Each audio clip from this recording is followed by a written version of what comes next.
का 42वां अध्याय 6 से 9 पद को देखेंगे। Genesis chapter 42 versus 6 to 9।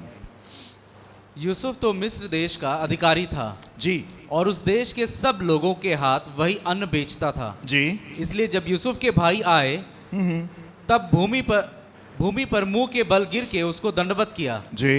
उनको देखकर यूसुफ ने पहचान तो लिया परंतु उनके सामने भोला बन के कठोरता के साथ उनसे पूछा तुम कहां से आते हो। उन्होंने कहा हम कनान देश से अन्न मोल लेने के लिए आए हैं। यूसुफ ने अपने भाइयों को पहचान लिया परंतु उन्होंने उसको ना पहचाना। तब यूसुफ अपने उन स्वप्नों को स्मरण करके जो उसने उनके विषय में देखे थे उनसे कहने लगा तुम भेदिए हो, इस देश की दुर्दशा को देखने के लिए आए हो।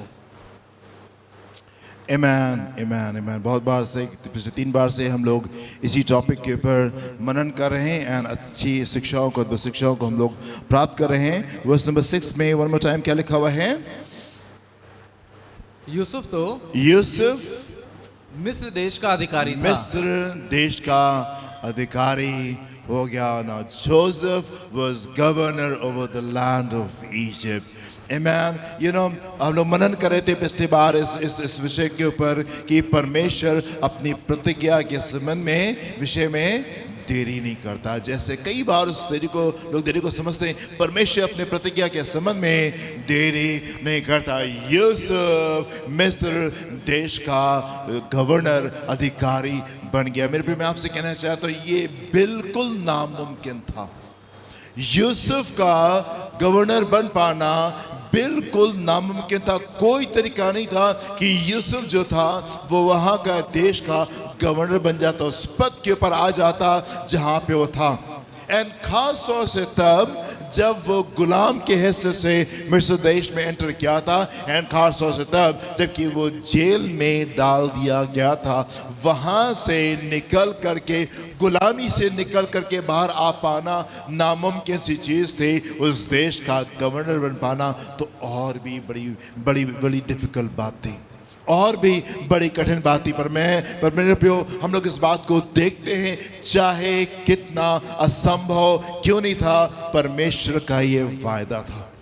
चाहे कितना ये संभव क्यों नहीं था, ये परमेश्वर का वायदा था। और हम इस वायदे को यूसुफ के जीवन में पूरा होते हुए देखते हैं। यूसुफ की अपने भाइयों से मुलाकात होना, उसके भाई उसके सामने झुक करके उसको सिजदा करें, दिस वॉज इम्पॉसिबल। ये असंभव सी बात थी। यूसुफ अपने पिता से दोबारा मुलाकात करे और पिता और पूरा परिवार प्रेम के साथ में अगला 15 साल वो बिताने पाए। एंड यूसुफ अपने पिता की मृत्यु के पर मौजूद होने पाए, याकूब के मृत्यु के पर। This was impossible. ये असंभव सी बात थी, जिस बात को हम यहाँ पे संभव होते हुए देखते हैं। एंड ये शिक्षा इसलिए जरूरी है मेरे प्रियो कि कई बार हम चीजों को सोचते हैं कौन सी बात संभव है, कौन सी असंभव है, और उसके अनुसार हम फैसला करते हैं कि हम विश्वास करें कि हम विश्वास नहीं करें। एंड कई बार ढेर सारी बातें जो हमको असंभव दिखाई देती हैं, हम उनके लिए विश्वास करने के लिए तैयार नहीं होते। हम सोचते अरे ये कैसे हो सकता है, अरे ये कैसे हो सकता है। इस कारण हम विश्वास नहीं कर पाते और हम पीछे रह जाते। अब यूसुफ जो था वो उस देश का गवर्नर था। जो असंभव चीज थी वो यहाँ पे हो गई। एक समय आता है कि दाऊद का विरोधी, दाऊद का दुश्मन शाऊल जो है वो खत्म हो जाता है। शाऊल अपनी पूरी सेना के साथ में दाऊद को ढूंढ रहा था कि दाऊद को मार दे और खत्म कर दे। अपनी पूरी सेना के साथ में यदि वो ढूंढ रहा था तो उसको दाऊद को मिल पाना और दाऊद को मार पाना कठिन नहीं होना चाहिए था। जब अपनी पूरी ताकत के साथ में, राजा अपनी पूरी ताकत के साथ में, पूरी सेना के साथ में यदि दाऊद को ढूंढे तो उसके लिए should not have been difficult, ये उसके लिए मुश्किल नहीं होना चाहिए था। पर परमेश्वर ने दाऊद को बचा करके रखा, और ना सिर्फ दाऊद को बचा करके रखा, पर एक दिन आता है जब दाऊद के सारे विरोधी खत्म हो जाते हैं। शाऊल का परिवार खत्म हो जाता है, घटते वो खत्म हो जाता है। परमेश्वर दाऊद को बढ़ाते उसको सिंहासन के ऊपर बैठा देते। लोग आते हैं और लोग दाऊद से कहते हैं, दाऊद तुम सिंहासन के ऊपर बैठोगे और तुम हम पे राज करोगे। धीमे धीमे करते उस स्थान के पर पहुंच जाते। चाहे कितना असंभव क्यों नहीं था, पर ये परमेश्वर का वायदा था। मैं आपको उत्साहित करना चाहता हूं मेरे प्रियो, चाहे कितना असंभव आपको चीजें क्यों ना दिखाई दे, परमेश्वर के वायदे को ट्रस्ट करना सीखें। चीजों को संभव और संभव की कैटेगरी मत देखें, आप देखें परमेश्वर ने आपसे क्या वायदा किया है। परमेश्वर ने आपसे क्या वादा किया। धीमे धीमे चलते चलते चलते चलते वो दिन आता है जब कनान देश के अधिकारी हो जाता है इसराइल। इसराइल पूरे कनान देश के ऊपर राज करने लगता है। अभी कुछ दिन पहले तुमको अनाकवंशी दिखाई दे रहे थे, अभी कुछ दिनों पहले तो वहां पे दानव दिखाई दे रहे थे, अभी कुछ दिनों पहले तो वो कहते हम वहां पे कैसे जा सकते हैं, वहां तो बड़े बड़े दानव रहते एंड यदि हम वहां पे जाएंगे तो हमको कुचल करके खत्म कर देंगे। पर मेरे प्रियो, परमेश्वर के वायदे के अनुसार वो दिन आता है जब सारे दानव खत्म हो जाते हैं। परमेश्वर के वचन के अनुसार, वायदे के अनुसार वो दिन आता है जब ये अनाकवंशी हलाक होते हैं, खत्म हो जाते हैं एंड इस्राएल अपने वायदे के अनुसार, परमेश्वर के वायदे के अनुसार मिस्र देश कनान देश का अधिकारी हो जाता है। हालेलुया। मैं आपको उत्साहित करना चाहता हूँ। कई बार चीज़ें हमको मुश्किल दिखाई देती हैं, कई बार चीज़ें हमको असंभव दिखाई देती हैं, पर मैं आपसे कहना चाहता हूँ, क्या आप विश्वास करने को तैयार हैं? क्या आप इस मौसम में विश्वास करने को तैयार हैं? हाँ प्रभु, हम विश्वास करने को तैयार हैं कि आप इस मौसम में, इन दिनों में आप अपने वचन के अनुसार, अपने वायदे के अनुसार हमें ऊंची उड़ान देंगे। एक दिन आता है जब यरीहो की दीवारें ढह जाती हैं। वो यरीहो शहर जो लोगों को आगे नहीं जाने दे रहा था, ये ऊंची दीवारें जो परमेश्वर के लोगों को आगे बढ़ने नहीं दे रही थी, वो मोमेंट आता है, वो दिन आता है जब ये दीवारें ढह जाती हैं, ये दीवारें खत्म हो जाती हैं। हम उस मौसम में हैं, हम उस सीजन में हैं कि परमेश्वर ऐसी दीवारों को जो कि आपको आगे बढ़ने से रोक रही हैं, उस ऊंची उड़ान में जाने से रोक रही हैं, परमेश्वर ऐसे ही दीवारों को खत्म कर दे। हालेलुया। क्या आप तैयार हैं? क्या आप तैयार हैं? चाहे कितना संभव आपको क्यों नहीं दिखाई दे मेरे प्रियो, क्या आप विश्वास करने को तैयार नहीं? प्रभु आपके लिए सब कुछ संभव है। अब यूसुफ मिस्र देश का अधिकारी था। असंभव बात, असंभव चीज, एंड खास तौर से तब जब वो गुलामी की हैसियत से बेच दिया गया था, एंड खास तौर से तब जब वो वहां पे जेल के अंदर बंद कर दिया गया था, वहां से बाहर निकल पाना उसके लिए असंभव था। पर मेरे प्रियो, वो विश्वास करता था और इसलिए वो स्थान के ऊपर आकर के बैठ गया। परमेश्वर अपने वायदों के संबंध में, अपने प्रतिज्ञा के संबंध में वो देरी नहीं करते जैसा कुछ लोग उस देरी को समझते हैं। क्या लिखा हुआ है? दूसरा पत्रस 3 अध्याय 9 पद को देखें, क्या लिखा हुआ है यहाँ पे? प्रभु अपनी प्रतिज्ञा के विषय में, प्रभु अपनी प्रतिज्ञा के विषय में देर नहीं करता, देर नहीं करता। परमेश्वर अपनी प्रतिज्ञा के विषय में देर नहीं करता, जैसी देर कुछ लोग समझते हैं। देर कुछ लोग समझते हैं। टेल योरसेल्फ, अपने आप को आप इस बात को बताएं, प्रभु अपने प्रतिज्ञा के संबंध में जो उसने मुझसे कही है वो देरी नहीं करेगा। प्रभु ने वो प्रतिज्ञाएं जो मुझसे की हैं, पिछले दिनों में जो दर्शन उसने मुझे दिए, पिछले दिनों जो कुछ उसने मुझसे कहा है, मैं विश्वास करता हूं प्रभु आप उन बातों को मेरे जीवन में जरूर से पूरा करेंगे, चाहे आपको कितना संभव क्यों नहीं दिखाई दे। परमेश्वर अपने प्रतिज्ञा के विषय में देरी नहीं करता ऐसे कितने लोग समझते हैं, पर तुम्हारे विषय में धीरज धरता है, धीरज करता है और नहीं चाहता कि कोई नष्ट हो, वरन ये कि सबको मन फिराव का अवसर मिले। सबको मन फिराव का अवसर मिले। अपने वायदे के संबंध में देरी नहीं करता पर धीरज से चलता है, क्योंकि कई बार हम अविश्वास में आकर के हम उसकी बेइज्जती करते हैं। कई बार हम अविश्वास में आकर के उसको छोटा दिखाते, उसको हकीर समझते। कई बार हम अविश्वास में आकर के उसका ठट्टा बनाते एंड ये बातें गंभीर होती हैं।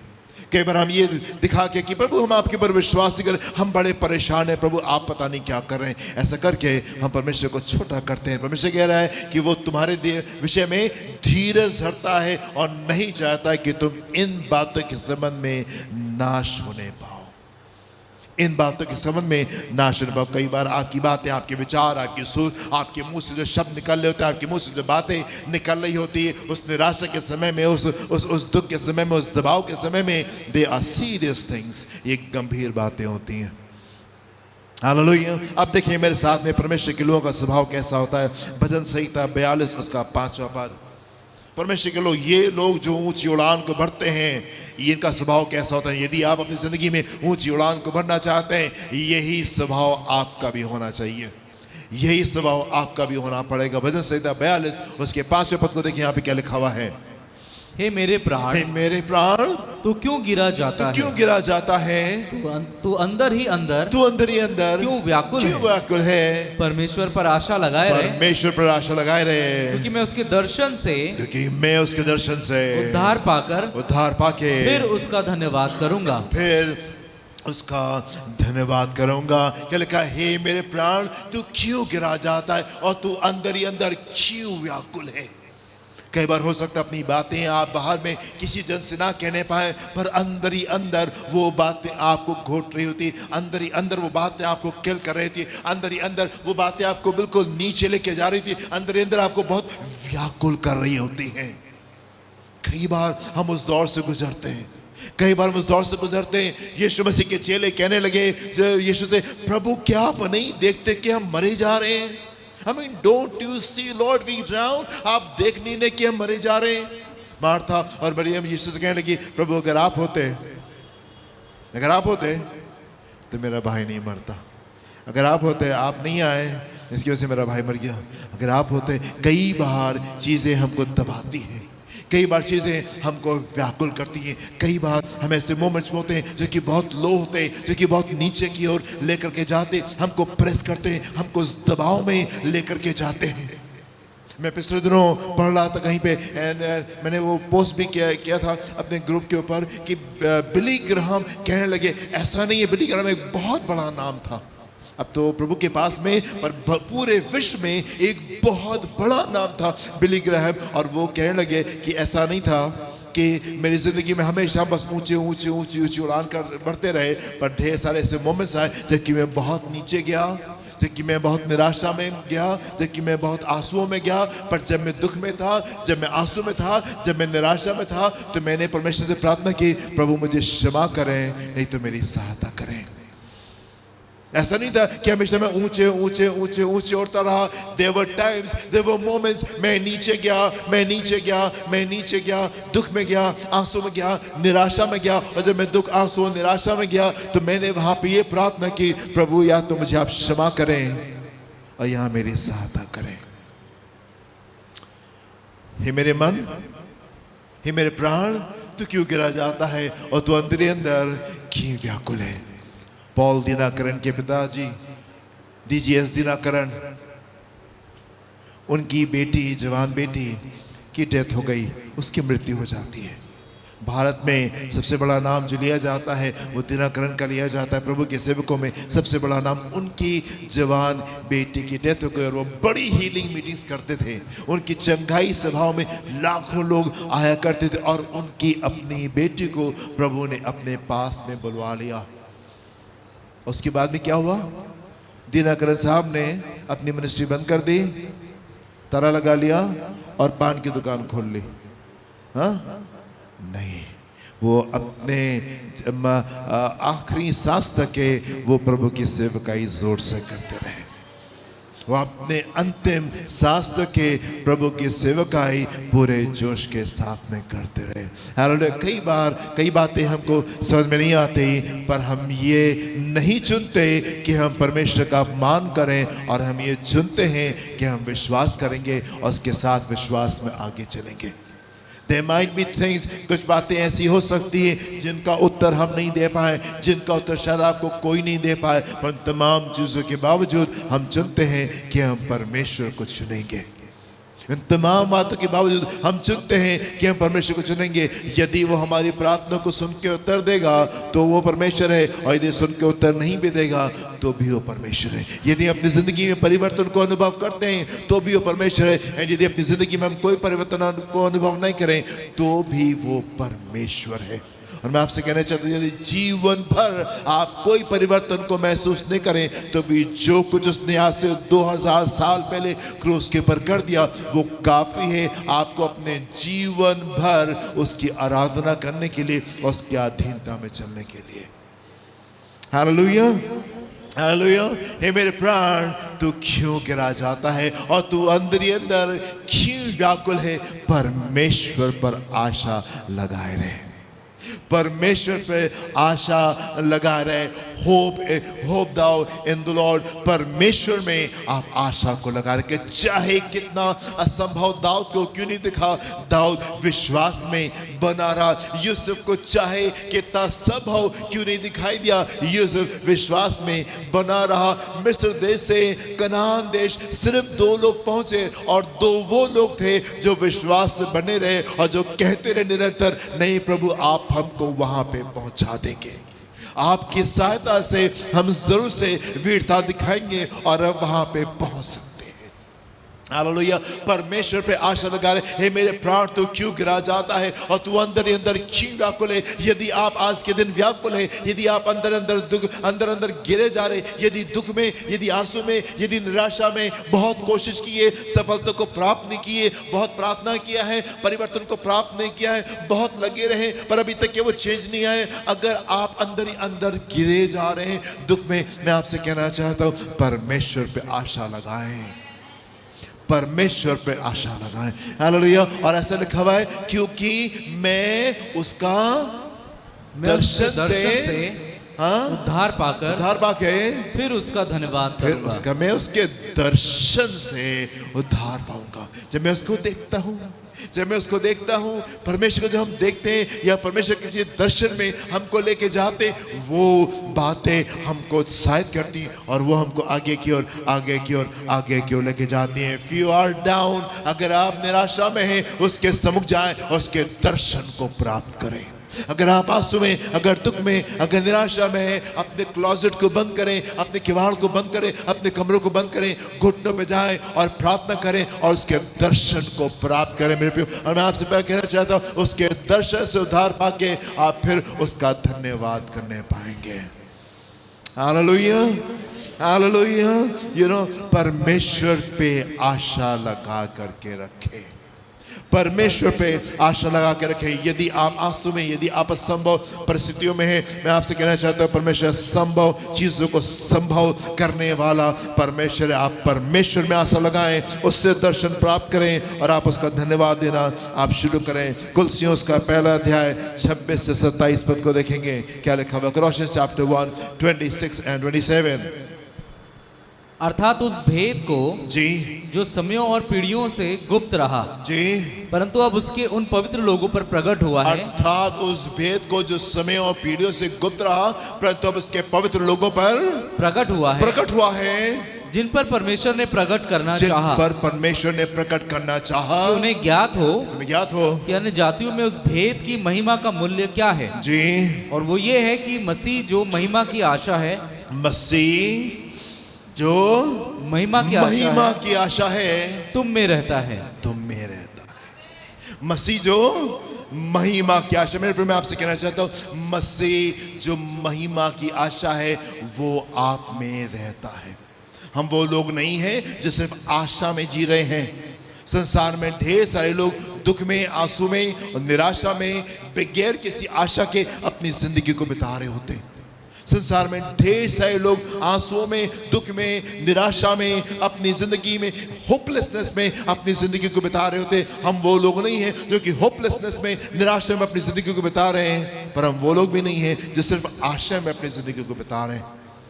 सिर्फ आशा में अपनी जिंदगी को नहीं बिता रहे, हम महिमा की आशा यीशु, हम महिमा की आशा में अपने जीवन को बिता रहे हैं। हम सिर्फ आशा में नहीं कि ओके नहीं, समडे में भी कहीं कुछ हो सकता है, शायद हमारा जीवन नहीं, हम उस महिमा की आशा में अपने जिंदगी को बिता रहे हैं। वो महिमा की आशा जो यीशु है वो हमारे अंदर रहता है और हम उसमें अपनी जिंदगी को बिता रहे हैं। हालेलुया। मेरे प्रियो, यू नो, याईर वो जन था जिसकी बेटी बीमार हो गई और इस कदर बीमार हो गई कि वो मरने पे थी और कोई आशा नहीं थी उसके पास में, और कोई आशा नहीं थी। मेरे प्रियो, मुझे बताइए, यदि याईर यीशु के पास में जो कि महिमा की आशा है, यदि नहीं आता तो उसको मदद और कहाँ मिलती।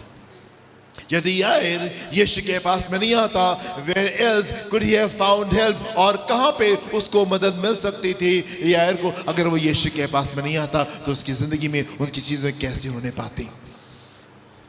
पर उस समय में, उस मोमेंट में यायर उस यीशु को ढूंढता है जो कि महिमा की आशा है। यायर उस मोमेंट में यीशु के चरणों के ऊपर आकर के गिरता है। वो यीशु जो कि महिमा की आशा है, उसके पास में आता है, उसकी सारी बातें बदल जाती हैं।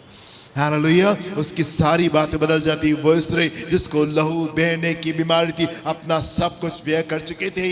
What hope did she have apart from the Lord? परमेश्वर से अलग हट करके उसके पास में क्या आशा थी?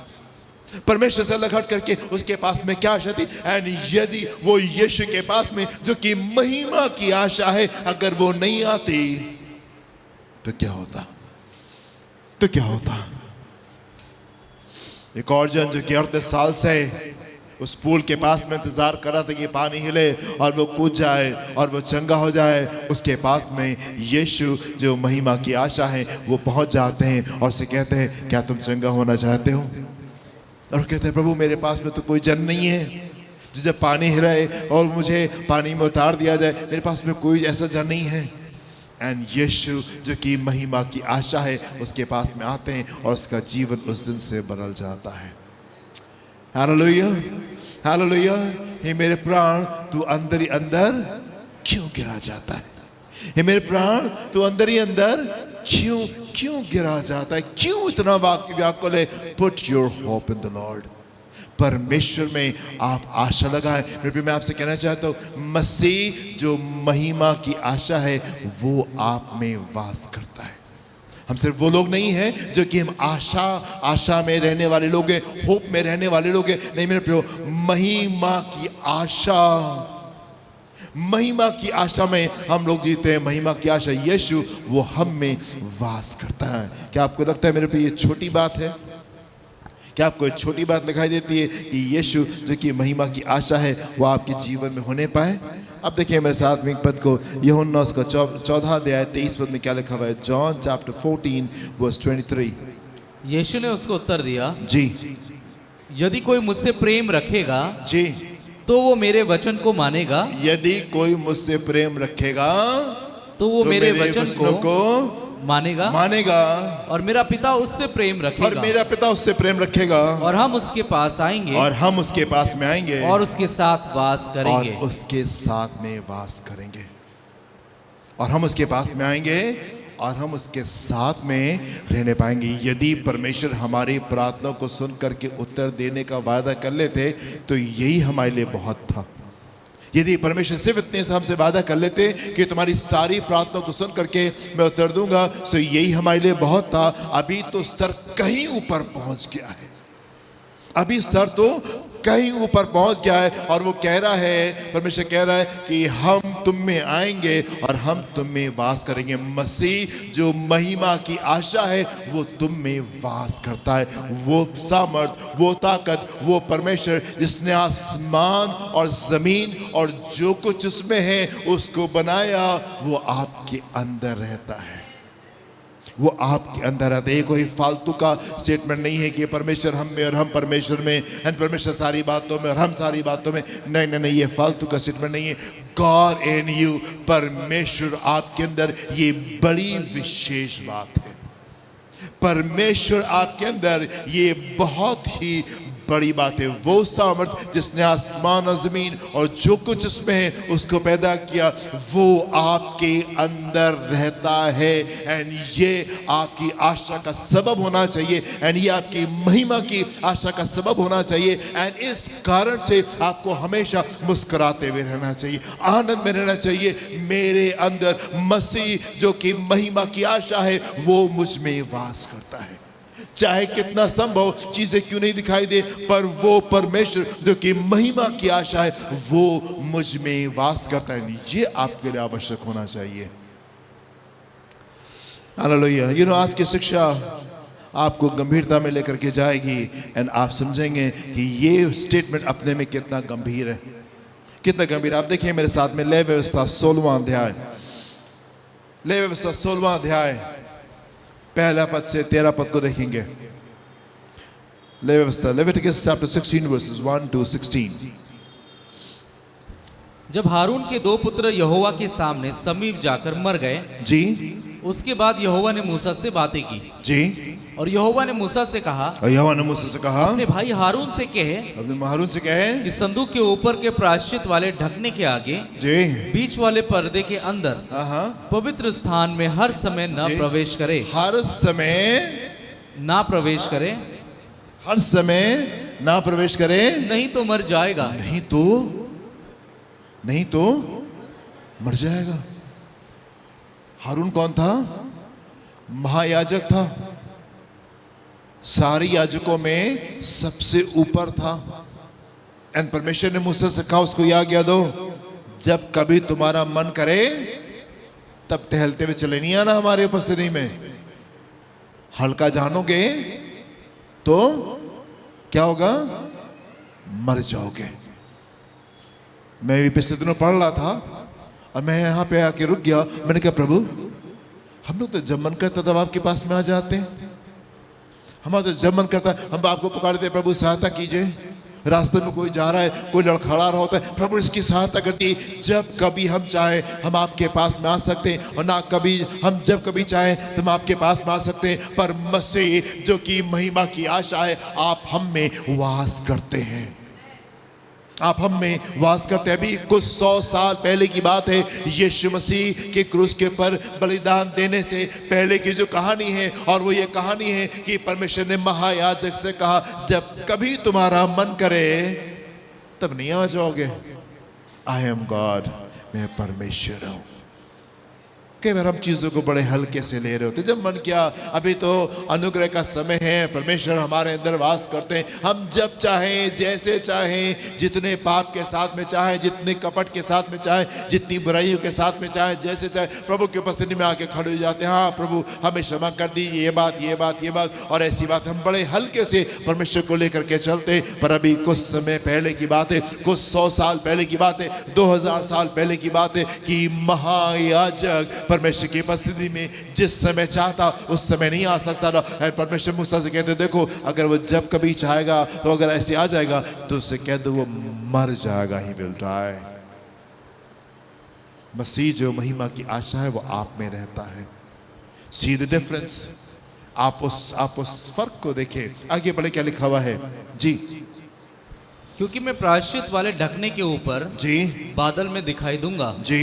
जब हारून पवित्र स्थान में प्रवेश करे जी, तब इसी रीति से प्रवेश करे। जब हारून पवित्र स्थान में प्रवेश करे तब इस रीति से प्रवेश करे, अर्थात पाप बलि के लिए जी एक बछड़े को जी और होम बलि के लिए एक मेढ़े को लेकर आए जी। वो सनी के कपड़े का पवित्र अंगरखा जी, और अपने तन पर सनी के कपड़े का जांघिया पहने हुए जी, और सनी के कपड़े का कटिबंध जी, और सनी के कपड़े की पगड़ी भी जी बांधे हुए प्रवेश करें। जी, ये पवित्र वस्त्र है जी, और वो जल से स्नान करके इन्हें पहने। जी। फिर वो इसराइलियों की मंडली के पास से जी पाप बलि के लिए 2 बकरे जी और होम बलि के लिए 1 मेढ़ा ले जी। और हारून उस पाप बलि के बछड़े को जो उसी के लिए होगा चढ़ाकर अपने और अपने घराने के लिए प्रायश्चित करे जी। और उन दोनों बकरों को लेकर मिलाप वाले तंबू के द्वार पर यहोवा के सामने खड़ा करे और हारून दोनों बकरों पर चिट्ठियां डाले जी। और एक चिट्ठी यहोवा के लिए और दूसरी अजाजेल के लिए हो जी। और जिस बकरे पर यहोवा के नाम की चिट्ठी निकले जी उसको हारून पाप बलि के लिए चढ़ाए जी। परंतु जिस बकरे पर अजाजेल के लिए चिट्ठी निकले जी वो यहोवा के सामने जीवित खड़ा किया जाए जी कि उससे प्रायश्चित किया जाए जी और वो अजाजेल के लिए जंगल में छोड़ा जाए। हारून उस पाप बलि के बछड़े को जो उसी के लिए होगा समीप ले आए जी और उसको बलिदान करके अपने और अपने घराने के लिए प्रायश्चित करे जी। और जो वेदी यहोवा के सम्मुख है जी उस पर के जलते हुए कोयले से भरे हुए धूपदान को लेकर और अपनी दोनों मुट्ठियों को कुटे हुए सुगंधित धूप से भरकर बीच वाले पर्दे के भीतर ले आकर उस धूप को यहोवा के सम्मुख आग में डाले जिससे धूप का धुआं साक्षी पत्र के ऊपर के प्रायश्चित के ढकने के ऊपर छा जाए, नहीं तो वो मर जाएगा। नहीं तो वो मर जाएगा। मर जाएगा। इस रीति से हारून को परमेश्वर की उपस्थिति में आना था। एक आम जन परमेश्वर की उपस्थिति में प्रवेश नहीं कर सकता था। कोई आम जन परमेश्वर की उपस्थिति में प्रवेश नहीं कर सकता। सिर्फ महायाजक अति पवित्र स्थान में दाखिल हो सकता था, वो भी साल में सिर्फ एक बार। साल में सिर्फ एक बार। अभी कुछ समय पहले की बात है कि व्यवस्था थोड़ी सी फर्क थी। अभी तो बड़ी हल्की सी व्यवस्था है, इसलिए हम भी चीज़ों को बड़े हल्के से लेते हैं और परमेश्वर को हंसी ठट्टे में हम उड़ा रहे होते हैं। पर मेरे प्रियो, यहाँ पे देखिए बड़ी गंभीर बात है। हारून से कहा गया कि जब तुम आओगे तो नहा धो करके आओगे और पवित्र वस्त्र पहन करके आओगे। हारून को अंदर आना था, अंदर नहाता था, कपड़े चेंज करता था, पवित्र वस्त्र पहन के प्रभु की उपस्थिति में जाता था, फिर वापस आता था, पवित्र वस्त्रों को वहीं उतार के रखता था एंड फिर नहा करके फिर वो वाले कपड़े जिनको पहन के आया था वो पहन करके बाहर जा सकता था। इतनी गंभीर व्यवस्था थी। इतनी गंभीर व्यवस्था के साथ में वहां पर मसीह जो महिमा की आशा है आपके अंदर रहता है। अभी कुछ समय पहले की बात है कि परमेश्वर को अप्रोच करना बहुत कठिन था। अगर वो सही रीति से नहीं जाएगा तो मर जाएगा एंड उसको बलि के साथ में जाना होता था। अभी हमको बलि की आवश्यकता इसलिए नहीं है क्योंकि यीशु ने आपके बदले में बलिदान दे दिया है। पर जब हारून जाता था वहां पे या जब महायाजक प्रभु की उपस्थिति में जाते थे तो बलिदान चढ़ाते थे। अरे बलिदान किस बात के लिए होता था? अपने प्रायश्चित के लिए, अपने घराने के प्रायश्चित के लिए एंड जाति के प्रायश्चित के लिए। वो बलिदान तीन बातों के लिए होता था। अपने प्रायश्चित के लिए, अपने परिवार के प्रायश्चित के लिए और संसार के प्रायश्चित के लिए। अभी तो कलीसिया को प्रभु के पास में क्षमा मांगने की कोई जरूरत नहीं है ना, क्योंकि हम लोग तो बिल्कुल पवित्र लोग हैं, हम तो बिल्कुल बढ़िया हैं। अभी सारी गलती दूसरे जन में पाई जाती है और सारी प्रार्थना हम दूसरे के लिए करते हैं, प्रभु इसको मन फिराव का अवसर दीजिए आप। पर प्रभु की उपस्थिति में जाने से पहले जरूरी होता है कि आप अपना प्रायश्चित करें, अपने परिवार के लिए क्षमा को मांगें, अपने समाज के लिए आप क्षमा को मांग करके तब आप प्रभु की उपस्थिति में निकल करके आए। It was so difficult. आप एक और पद को देखिए मेरे साथ में, एक्सोडस निर्गमन 19:10 से 13 पद को देखिए क्या लिखा हुआ है यहाँ पे। निर्गमन 19:10 से 13 पद। प्रभु कितने पवित्र परमेश्वर। कई बार हम इन बातों को बड़े हल्के से लेते हैं। हरे परमेश्वर हमारे अंदर है, ठीक है, जैसे मन चाहे हम वैसे चले गए। नहीं मेरे प्रियो, कुछ दिनों पहले तक के व्यवस्था बड़ी फर्क थी। यदि हम चूक कर जाएं तो वहां पे मर सकते थे। पढ़े क्या लिखा हुआ है एक्सोडस 19:10-13, 10 से 13 पद। तब यहोवा ने मूसा से कहा, लोगों के पास जा और उन्हें आज और कल पवित्र करना। आज और कल 2 दिन पवित्र करना और वे अपने वस्त्र धो लें। हम लोग कितने पवित्र होते हैं? हाँ, आप कितने पवित्र होते हैं? हाँ, लॉर्ड आई एम सॉरी। बस आज और कल पवित्र करना और वे अपने वस्त्र धो लें जी, और वे तीसरे दिन तक तैयार हो जाएं। और तीसरे दिन तैयार हो जाओ, क्योंकि तीसरे दिन यहोवा सब लोगों के देखते 3 दिन लगते रहे तैयारी है प्रभु के से वो मुलाकात करने के लिए 3 दिन लगते रहे। जी आगे। सिने पर्वत पर उतर आएगा जी, और तू लोगों के लिए चारों ओर बाड़ा बांध देना। चारों ओर बाड़ा बांध देना और उनसे कहना तुम सचेत रहो कि पर्वत पर ना चढ़ो। सचेत रहो कि पर्वत पर ना चढ़ो, पर्वत पे ना चढ़ो और उसकी सीमा को भी ना छुओ जी। और जो कोई पहाड़ को छुए जी, वो निश्चय मार डाला जाए। जो कोई पहाड़ को छू ले वो निश्चय मार डाला जाए। उसको कोई हाथ से ना छुए, उसको कोई हाथ से भी ना छूना। जो छुए उस पर पथराव किया जाए जी, या उसे तीर से छेदा जाए जी। चाहे पशु हो चाहे मनुष्य, चाहे पशु हो चाहे मनुष्य हो, वो जीवित ना बचे। जीवित ना बचे। जब महाशब्द वाले नरसिंगे का शब्द जी देर तक सुनाई दे जी, तब लोग पर्वत के पास आए। तब लोग पर्वत के पास में आए। अभी कुछ दिन पहले व्यवस्था कैसी थी? 3 दिन पवित्र करो, तीसरे दिन परमेश्वर मुलाकात करेंगे, पर्वत के ऊपर परमेश्वर आएंगे, मूसा ऊपर जाएगा, पवित्र के पर्वत के नीचे बाड़ा बांध दिया जाएगा, कोई इस बाड़े को क्रॉस नहीं करेगा। इन तमाम शिक्षाओं के बावजूद अगर कोई जन या कोई जानवर उस बाड़े को पार करके उधर चला जाएगा तो उसको मरना निश्चित था।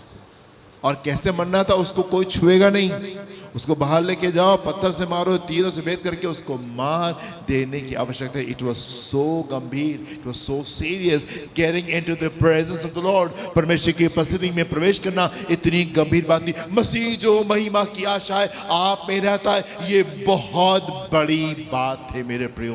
परमेश्वर जो आपसे कह रहे हैं, यदि कोई मुझसे प्रेम करेगा तो मेरे वचनों को मानेगा, यदि मेरे वचनों को मानेगा तो हम उसके पास में आएंगे और उसके हृदय में रह करके उसके साथ में वास करेंगे। This is more than you can ever imagine. ये इतनी बड़ी बात है कि आप इसकी कल्पना नहीं कर सकते, आप इसकी कल्पना नहीं कर सकते। अभी कुछ समय पहले व्यवस्था इतनी कठिन थी कि कोई जानवर या कोई मनुष्य अगर उस पवित्र को छू लेता, बाड़े को पार करके, तो वो मार दिया जाता। मसीह जो महिमा की आशा है वो आप में वास करता है। इब्रानियों उसका 12वां अध्याय 18 से 25 पद को देखेंगे जल्दी से। इब्रानियों 12वां अध्याय 18 से 25 पद। तुम तो उस पहाड़ के पास, तुम तो उस पहाड़ के पास जो छुआ जा सकता था, जो छुआ जा सकता था और आग से प्रज्वलित था, और आग से प्रज्वलित था, और काली घटा और अंधेरा और आंधी के पास जी, और तुरही की ध्वनि और बोलने वाले के ऐसे शब्द के पास नहीं आए जी, जिसके सुनने वालों ने विनती की कि अब हमसे और बातें ना की जाए। बात ना की जाए। वो डर गए लोग, प्रभु हम नहीं बात कर पाएंगे, आप मूसा से बात करिए और मूसा हमको बता दे, हम नहीं आ पाएंगे आपके पास में, हम नहीं सुन सकते। जब वो उस पर्वत के पास में गए, जब आग के तरीके से काले धुएं में, काले बादल में जब परमेश्वर सिनाई पर्वत के ऊपर आते थे, एंड वो बादल के गरजने की आवाज से जब वो बात करते थे, लोग डर गए। नहीं प्रभु आप हमसे बात मत कीजिए, आप मूसा से बात करिए और मूसा हमको बता दे आकर के। परमेश्वर यहाँ पे कह रहे हैं, तुम ऐसे पर्वत के पास में नहीं आए हो जिसको छुआ जा सकता था, तुम ऐसे पर्वत के पास में नहीं आए हो जिसमें आग के द्वारा और धुएं के, काले धुएं के द्वारा परमेश्वर वहां पे दिखाई पड़ते थे और वहां पे बादलों से परमेश्वर करके बात करते थे। आगे क्या लिखा हुआ है? क्योंकि वे उस आज्ञा को न सह सके, क्योंकि उस आज्ञा को ना सह सके। यदि कोई पशु भी पहाड़ को छुए, यदि कोई पशु भी पहाड़ को छुए तो उस पर पथराव किया तो जाए। उसमें पथराव किया जाए। और वो दर्शन ऐसा डरावना था, और वो दर्शन ऐसा डरावना था मूसा ने कहा, कि मूसा ने कहा, मैं बहुत डरता और कांपता हूँ। मैं बहुत डरता और कांपता हूं। वो दर्शन इतने महान पवित्र परमेश्वर की उपस्थिति में मूसा जाता था, परमेश्वर से आमने सामने बात करते थे, and it was so terrifying. वो इतना गंभीर था कि मूसा डरता था और मूसा कहता था मैं बहुत डरते और कांपते हुए प्रभु की उपस्थिति में जाता हूं। वो इज्जत जो हमको परमेश्वर को देनी चाहिए वो कहां है? वो गंभीरता जिस तरीके से हमको परमेश्वर के सामने पेश आना चाहिए वो कहां है? आप किसी अधिकारी के सामने खड़े होते हैं, बड़े आदर के साथ में खड़े होते हैं।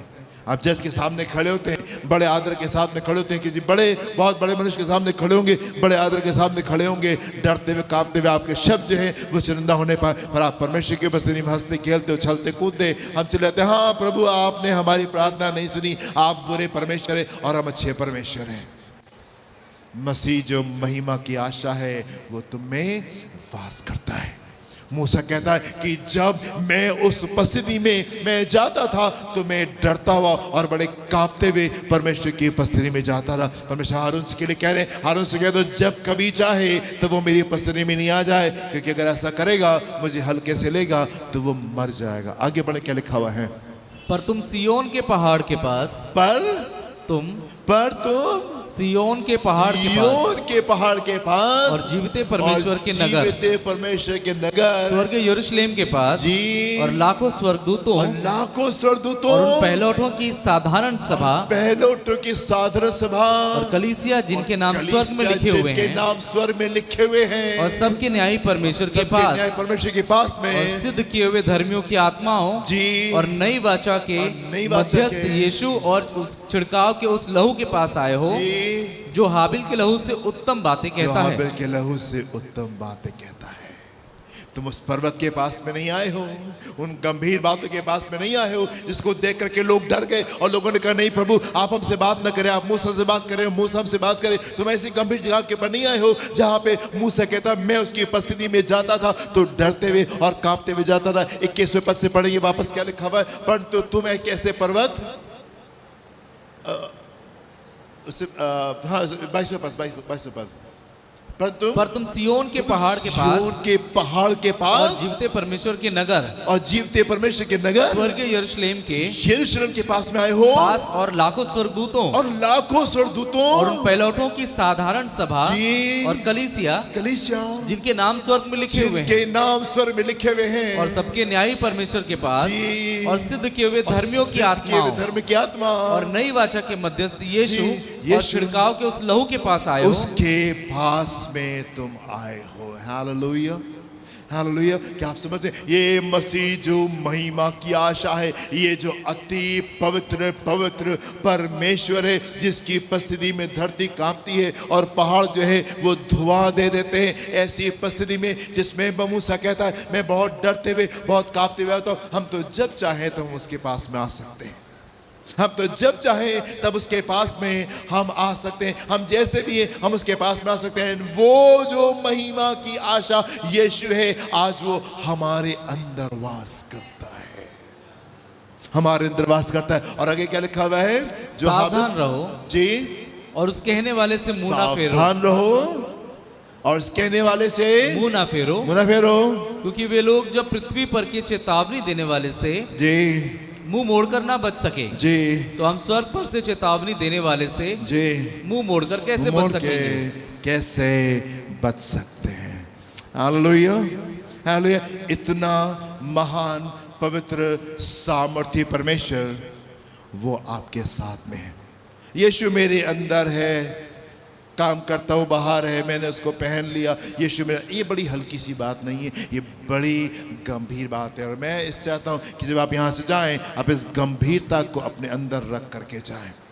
एंड एवरी टाइम जब आप चलते फिरते उठते बैठते हैं आप इस बात को रियलाइज करें, आप इस बात को रियलाइज करें कि मसीह जो अति पवित्र सामर्थी परमेश्वर है वो मेरे अंदर वास करता है, वो मेरे अंदर वास करता है। तो पावरफुल गॉड, वो सामर्थ्य परमेश्वर जिसकी उपस्थिति में अभी कुछ दिनों पहले तक के कोई भी जन ऐसे नहीं जा सकता था। साल में सिर्फ एक बार एक जन परमेश्वर की उपस्थिति में जा सकता था, वो भी सही रीति से जाना जरूरी था उसका। और अगर वो जन भी सही रीति से नहीं जाता तो वो भी प्रभु की उपस्थिति में वो मर सकता था। आप ऐसे पवित्र सामर्थ्य परमेश्वर की उपस्थिति में आप जब चाहें तब आप आ सकते हैं, आप जब चाहे तब आप आ सकते हैं। कोई भी जन चाहे वो उसके पास में आ सकता है, एंड कोई भी जन चाहे वो परमेश्वर को पुकार सकता है।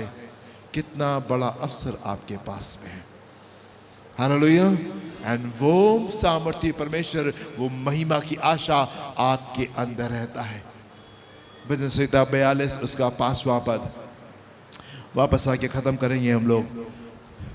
भजन संहिता 42 उसका 5वां पद। हे मेरे प्राण, हे मेरे प्राण, तू क्यों गिरा जाता तू क्यों है, गिरा जाता है, तू अंदर ही अंदर क्यों तू व्याकुल अंदर ही है। अंदर की व्याकुल है। परमेश्वर पर आशा लगाए रहे। परमेश्वर पर आशा लगाए। इस पूरे बैकड्रॉप में जो कुछ आपने भी सुना है, जो कुछ आपने भी सुना है, जो परमेश्वर के वचन में लिखा हुआ है, आप समझे तो परमेश्वर में आशा लगाए रहे। क्योंकि मैं उसके दर्शन से, कि मैं उसके दर्शन से उद्धार पाकर, उद्धार पाके फिर उसका धन्यवाद फिर करूंगा। उसका धन्यवाद करूंगा।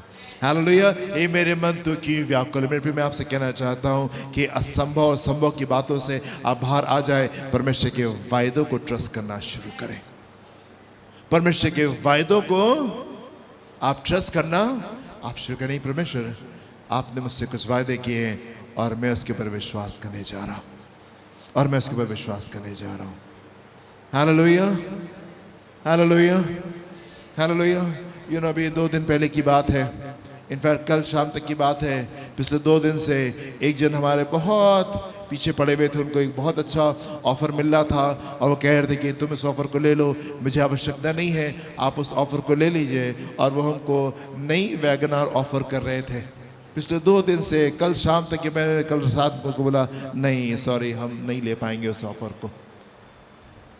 पिछले 2 दिन से उनको बहुत अच्छा ऑफर मिल रहा था, हो गया तो नहीं मुझे आवश्यकता नहीं, मेरे पास ऑलरेडी गाड़ी है, मुझे आवश्यकता नहीं, प्लीज़ आप उसको ले लीजिए। और 2 दिन वो मेरे बिल्कुल पीछे पड़े रहे। मैंने कहा नहीं हम नहीं लेंगे, अभी नहीं लेंगे,